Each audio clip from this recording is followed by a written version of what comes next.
Next on announcements, we are going to receive the annual report from the Parks and Recreation Commission. Chair Palmer.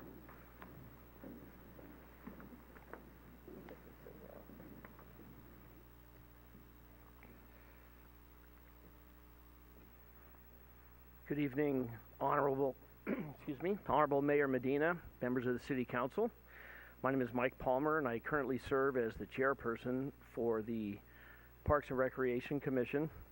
I'm here tonight to present the Commission's annual report for the 2017-2018 fiscal year and to outline the work plan for 2018-2019. This slide shows the commission members for 2017-2018. There's two pictures because, as you know, we had some recent defections leading to the appointment of two new commissioners, Commissioner Jessica Martinucci, Commissioner Michael Zastro. And in addition, I have some other members of the commission here with me. There's Commissioner Chris Gonzalez, Commissioner Alex Melendrez, and Commissioner Lori Greenberg. I'd like to thank them for taking the time to come tonight. Okay, thank you. The purpose of the Parks and Recreation Commission is to make recommendations to the City Council regarding community recreation needs. These could include input on recreational activities, input on the various classes and programs offered by the Recreation Department, input on the use of recreational facilities and equipment, and input on the operation, supervision, and maintenance of playgrounds, athletic fields, the community swimming pool, indoor recreation facilities, auditoriums, and other facilities designated for recreational use, with the exception of the Senior Center. As you know, the Senior Center has its own advisory board. In 2017-2018, the accomplishments from the Park and Recreation Commission are listed. These included ribbon cutting for Earl Glenview Park. The Commission supported community engagement and the master plan design process for the new Recreation and Aquatic Center, updated the Parks and Recreation Commission's procedures for conducting visits to the city's parks, completed pathway improvements within available funding for the pathways at both Grundy and Commodore Parks, completed the city restroom replacement project, implemented City Council policy changes to rules regulating dogs in parks, revised and updated the Parks and Recreation Commission handbook, and finally presented the Parks and Recreation Commission's annual Community Recognition Award. On Saturday, October 27, the city dedicated the new Earl Glenview Park. The dedication ceremony was well attended by the City Council, both past and present, city staff, both past and present, the Parks and Recreation Commission, local dignitaries, members of the community, and most importantly, a large number of neighborhood residents. The picture on the left shows the original groundbreaking ceremony, which took place on Saturday, December 9, 2017. The small picture is a sign that had been posted at the new park, and below that is a picture of the people that were at the dedication immediately enjoying this new facility. The Commission assisted with the planning, development, and the final approval of the construction plans for this new park. In addition to the discussions that took place at the regular Park and Recreation Commission meetings, I wanted to acknowledge the subcommittee that also took part in the community meetings for Earl Glenview Park. Commissioners Laura Davis, Lucy Zamatia, and Lori Greenberg were at the community meetings that took place. While at these meetings, the commissioner observed the process, gathered input, and got a feel for the types of amenities that the local community wanted to see in the new park.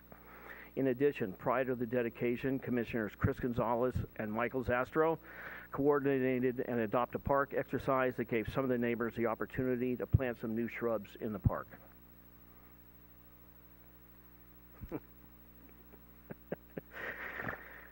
These two slides show some of the conceptual designs that were developed as a result of the input gathered for the new Recreation and Aquatic Center. The Parks and Recreation Commission participated in 2 community outreach events at the existing Recreation Center to help gather information from the public on the new Recreation Aquatic Center's design and amenities. These two meetings took place on March 22 and May 17. Both meetings consisted of an informal drop-in presentation from 3 to 5 p.m., followed by a more structured community meeting from 6:30 to 8:30 p.m. Additionally, the Commission also listened to 3 presentations from the lead architect group at its regularly scheduled Commission meetings. These presentations took place on February 21, March 21, and May 16. At these meetings, the Commission provided input to architects and discussed different design ideas. Commission Vice Chair Chris Gonzalez and Commission Chair Mike Palmer also served on the City's Advisory Board, along with members of the City Council and representatives from City staff. This Advisory Board met on 5 occasions from February through June and provided valuable support to the architectural firm conducting the meetings. Here you see a couple of play structures located into the city's parks. The picture on the left is from Forest Lane, and the picture on the right is from Pacific Heights Park. Prior to undertaking this project, the Commission handbook outlined the process by which the Commission would conduct visits to the city's parks. This previous process called for the Commission to visit several city parks on a 4-year rotating basis. In addition, the visits were to take place during the May Commission meeting each year. This meant that each park was seen by each commissioner only once every 4 years. The Commission decided that this was not the best manner in which to view our parks, and also decided that trying to do this at one of the Commission meetings was an ineffective way to visit the parks. After discussing this at several Commission meetings, it was decided to form a subcommittee to develop a plan to present to the Commission that would be more effective and could be incorporated into the revised Commission handbook. I want to acknowledge Commissioner Lori Greenberg, who chaired the subcommittee, and Commissioner Dave Nigel for their outstanding work in developing a new plan and bringing it to the Commission for approval. This slide shows a copy of the new park visit form that was developed by the subcommittee and approved by the Commission. The new process encourages each commissioner to visit each park at least once each year at a time when it is more convenient to the commissioner. Upon the completion of each visit, this form will be submitted to the city staff for review.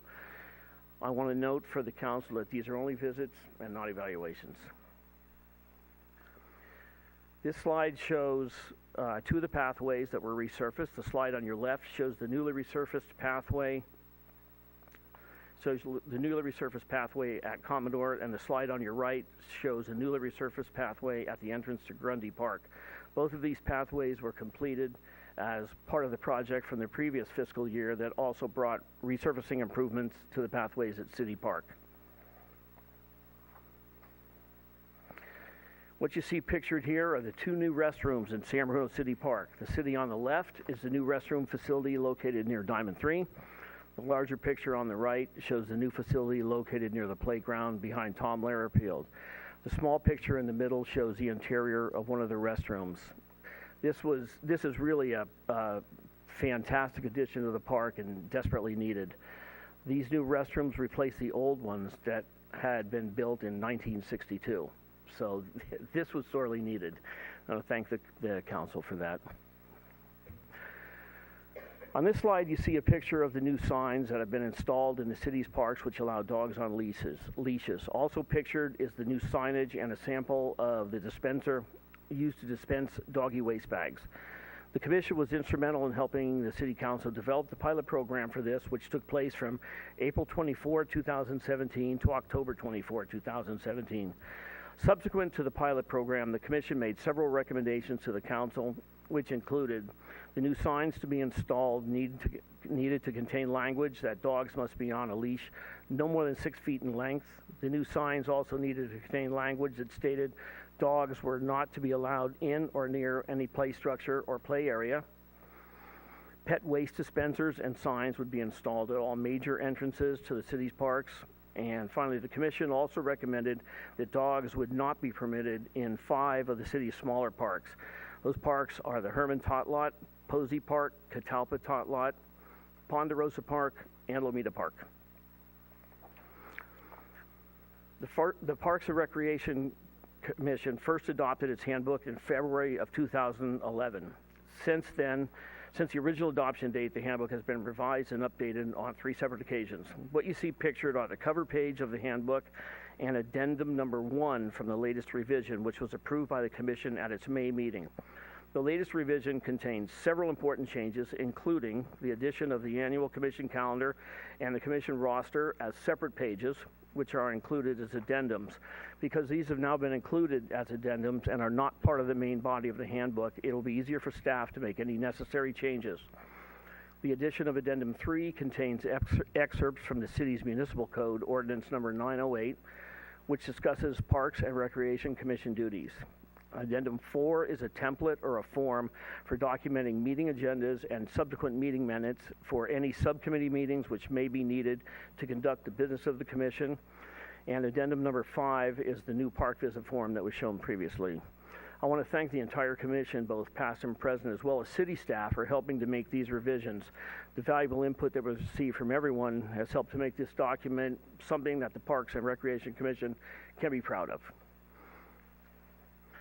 And this year, the Commission presented its annual Community Recognition Award to Carolyn Livingood. Carolyn was a more than worthy recipient of this honor for many reasons. And I'm just going to cite some of her many achievements. First honoree of the Patriot of the Year in 2016, President of the Avenue of the Flags Committee for Golden Gate National Cemetery, member of the City of San Bruno's Beautification Task Force, member of the city's Crime Prevention Committee for 25 years, including 4 terms as the president, an original member of the city's Cultural and Arts Commission since its inception in 2002, and honored by the city for her many years of public service with the declaration of May 2, 2002 as Carolyn Livingood Day. I want to acknowledge Commissioner Dave Nigel providing the narrative during the April Commission meeting outlining her many accomplishments. The Commission was very happy and proud to be able to present this honor to Carolyn's daughter and son, who were present at that meeting to receive this award in her honor. And finally, this slide shows our work plan for 2018-19.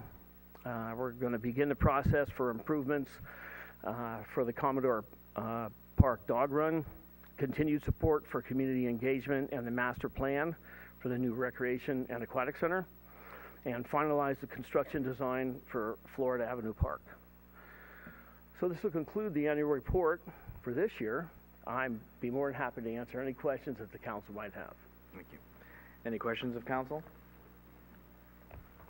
Then Mr. Palmer, thank you very much for your presentation. Thank you to the Parks and Rec Commission, and we look forward to finishing out this year and the excitement for 2019 and what it will bring us. Thank you.